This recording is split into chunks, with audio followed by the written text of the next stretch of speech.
Welcome aboard, folks, to WriteLifeDraw. Let me take a seat here with you. All right, let's get this show on the road. I'm going to try to make this one a brief one. I'm changing it up from the last one where I did the penciling of this monstrous character. It was a close-up of the face. So just to do a brief here, we're going to do some straight inking on this. Sorry for the background noise if you can hear that. I'm in a cafe. I'm going to be using normally I used to use the Pigma Micron pens 01s from Sakura. They're really good, but I'm going to show you all of the discrepancy between that one and say the Copic multiliners, which I'm currently using. Let me check the camera view. If you all can see it there. Uh-huh. All right, so this will be a 0.03 and a 0.1. So for doing the straight fine lines or curved fine lines on a sequential page, or this is an illustration page of, well, you'll see it in a second. Let me show you this real quick. This point, which is a 0.1, use a comparable one, a 0.1. You can tell it's roughly about the same width and diameter as well. However, the micron, when you put a line down, makes a groove into the board or the piece of paper, whereas the Copic multiliner does not. So it gives you a far smoother line. And you can, if you had a closer view of this, you could also probably do that with your, if you're watching this on your phone or your tablet, you could pinch out or pinch in and see what I mean, that there is a greater groove, if you want to call it that, a deeper groove with this pen, the Micron 01. It's not any less useful, and I still use them a lot. But for this particular drawing, we're going to use this, and I'm going to explain why as I go along in this. I don't know what is an ASMR tutorial of how I do what I do. I guess it is. So this was the photocopy of the stat of the original pencils done by Yldiray Çinar. He's been around in the comic book business for quite a while. This original drawing was actually done, the penciling, the pencils as they were in, I think it was 2004, as you can tell here.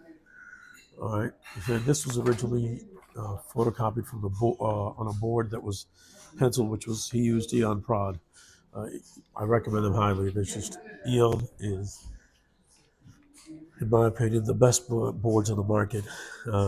I've dealt with them off and on for years, and I buy their product, which reminds me I need to buy a new batch sometime soon, maybe for Christmas. That'll be a treat for me. All right, so this is the photocopy of the original pencils, as you can tell, just lusciously well done. It's a take on the Avengers, basically the Ultimate Avengers that was popular around the time in 2003, 2004. This is prior to the movie, so they're not movie centric, movie accurate. They don't have to be. Obviously, this was a Giant Man who used to be Yellow Jacket and the Ant-Man. That goes back way back in the Avengers comics. The Janet Van Dyne, who was the Wasp, Iron Man with a new suit of armor, Captain America with a sort of that stylized costume that was made famous in the early aughts, that harkens back to World War II, and Thor, or the Ultimate Thor, with the hammer that was part hammer and part what is that, axe? I guess, yes.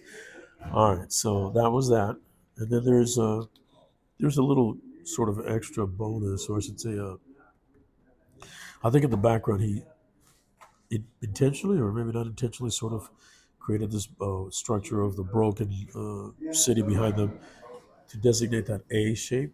I mean, it looks like an A to me for Avengers, obviously. So let's move past that and go to the inking stage, which is what this segment's going to be about. All right, so I have this. I don't really need it because I've already done all the outlines that I needed to do in ink. And this is going to be really more a segment about what tools I use when I ink and why do I use them. Hopefully that will encourage you to do your own inks and expand however you do them, whether it be cartooning, whether it be comic book art or whatnot. So let me get these two. Let me show you all something else. Out of the many pens that I have here on the side, This is the Copic Multiliner Brush Medium. Okay, let me show you the thickness of it. Now, this is very key because it doesn't have an odor, and it rides as smoothly on this, especially the Eon board. This is an old Eon board actually from years ago. They have a new one that has a brighter designation of their name, their brand. But let me show you something. Let me go to the so all these areas for those that may not know that have the X's are for it's a message from the penciler to the inker. In this case, I'm the inker. I did not pencil. This is the original. You saw the original already. Uh, to come on in and lay the foundation inks. Uh, so obviously cast shadows here in the face. Before I go and explain why this pen in particular is important, I want you to see the storytelling that's involved in drawing something like this. I'm usually fond of saying, and I've said in prior videos, that I don't like pinups. I usually don't draw them. I usually don't like to ink them that much. They're just boring. I like something that has, when you add more than one character to a drawing, that's in one panel, one page, one Bristol board, or one 9x4 or 11x14 board, or even a piece of paper. It just adds more character to the drawing. It adds, really, when it comes down to it, adds storytelling. And storytelling at the end of the day, because I do write my own material and I draw, is what I'm after at the end of the day. Just having static images sort of standing there free floating on a piece of paper is boring as heck. So that being said, uh, this was brilliantly done by Mr. Çinar years and years ago. It's been what, 20 years? Yeah, 20 years to the date, 2004 to 2024 when this is being filmed. Brilliant, and I'll explain why. A lot of pencilers can pencil beautifully or very nicely or whatever the adjective you want to use, but at times I will notice as I come in as the secondary backup inker that they have not created a structure for what I call the LS. The LS to me is an abbreviation for light source. I always want to know when I'm inking someone, when I'm inking any penciler, is where did they think or portray or send a message to me, the inker, of where the light source is. In this case, as you can tell from the giant map, it's from above, from the right of the board at the top, going to the bottom at an angle, and going from right to left, top to bottom. Therefore, all the shadows that would be cast would be beneath certain parts, like the nose bridge. That shadow is proper. The lower part of the jaw and the right side of the body, perfectly cast here as well. On the right side of his body, which is on the left side of the screen as you see it. And these shadows that are cast by the uniform are properly cast there, or placed there, I should say. And when it comes to the Iron Man armor, which I thought was very well done too, uh, he also did me a solid, but I'll explain that in a second. Here, uh, the majority of the body of shadows are cast behind Iron Man or on his back, as it should be, as the light is coming in from the right, top to bottom. Again, for those that this might be applicable to, only not those who just enjoy looking at this, but maybe perhaps for those that are actually wanting to draw this type of art or are already doing it and have been doing it for years. For them, this might be just a refresher. For others, it might be something new, and hopefully the way that I explain it would reach you and work for you. Uh, One of the more interesting shadows cast here is actually here with Steve Rogers, Captain America. All of his forearm, upper arm, and facial features are obscured by shadow. Again, that's a choice not only because he pinned, and I do mean not literally but figuratively pinned the light source at the top right of the board, but along the way, I'm sure that his drawing eye, his penciling eye, could tell that this creates, I would say, a sort of mystery to the whole drawing. It gives it a flair of what is about to happen. What is Captain America thinking? Why are all these characters looking so gloomy and doom filled?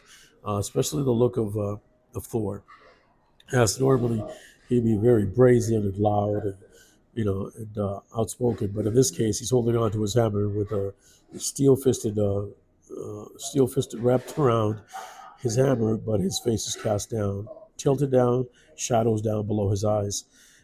So that's fantastic. I love everything about this composition, and I've been meaning to do a video on it. Let me check the time on us. Okay, we're good for time. All right, so again, I've taken about 10 minutes of your time to explain this, but I think it's pivotal to how you see me ink this as the final process. There's no lettering, so that part of it is not here. This will not be colored at this point. If it ever was, I would scan it and just computer color it, but it's not going to be colored. Or if it were to be, I would have to make a copy of the board and color with Copic markers and something like that, which again is a possibility.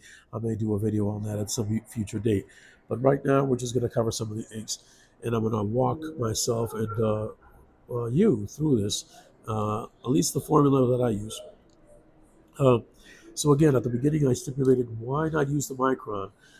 So these pens that are the fine points, the 0.1s and 0.03s, are for the fine detail lines. And you can tell that Yldiray Çinar gave me, or the inker, whoever it was supposed to be. I don't know if this was a published page or not. I really don't. I'd have to look that up somewhere online. Maybe somebody can or does or has already done it, and they can put it there in the comments. But if you look here, everywhere around the characters, even where the shadows are cast, he gave me something that another artist that I know, Carlos Franco, very great, fantastic comic book artist out of New York, does, which he gives you the halo lines, right? So this is a halo. Let me take this. What can I use without making a mark? Okay, I'll use the point of the pen here. This might be more instructional than not. And I'll show you how I do it in a minute or on the next follow-up video. So these lines here around the musculature, around Captain America, let me see, around Iron Man here, that delineates the end of the shadow, if you think of it that way, is a hold. It's not, this is the holding line, which holds the form of the body or the form of the object, but this is actually a line that delineates where the shadow will be cast and where it will stop. So these are halos. These halo lines, like right here, I think I'm pointing in the right direction, where the X's, well, these will actually be, these X's denote, of course, where I'm going to spot the blacks, right? Where all is going to be filled. So if the, let me make a mark here. Let me use a Sharpie. If this is all going to be inked in black, the black would fade only to this line, right? You see that? Okay, I'm sure you can. Now, this creates, this line here denotes the shadow that falls inside the body or of the figure or of the object, whatever it is that you're inking. This is the holding line of the actual figure. This is the halo that was created. So wherever all of this full bleed ink ends up at, that's the halo line. I don't know if somebody, other artists would mention it in a different way, but this is the phraseology that works for me and the best way that I know how to explain it. All right, so don't get too caught up on terminology because those are flexible and they come and they go with the passing of the the years of the decades when it comes to comic book art, especially. But some of these terms are, they've been around for years, and I'm talking about 50, 60 years, not 2 or 3 or 5. All right, so we're there, and we're here at the 13-minute mark. So we'll just call this part A, and we'll call part B the beginning of the inking process, where you'll see me actually ink this piece. All right. So if you've been here for this length of time, for the 13 minutes, going on 14, thank you for your time. And I really appreciate you and anyone else that comes after you to watch this. Please, by all means, hit the notification bell so you can be, again, notified. Hit the notification bell as an all, so you'll be notified whenever I upload a video.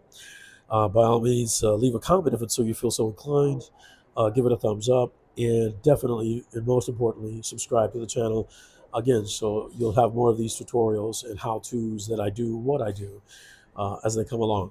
Thank you for your time, always, profusely, because again, you could have spent your time anywhere, on any channel, anywhere on the internet, but instead you chose to spend what is now 14 to 15 minutes of your time here on my channel with me. Thank you kindly. I wish you all the best.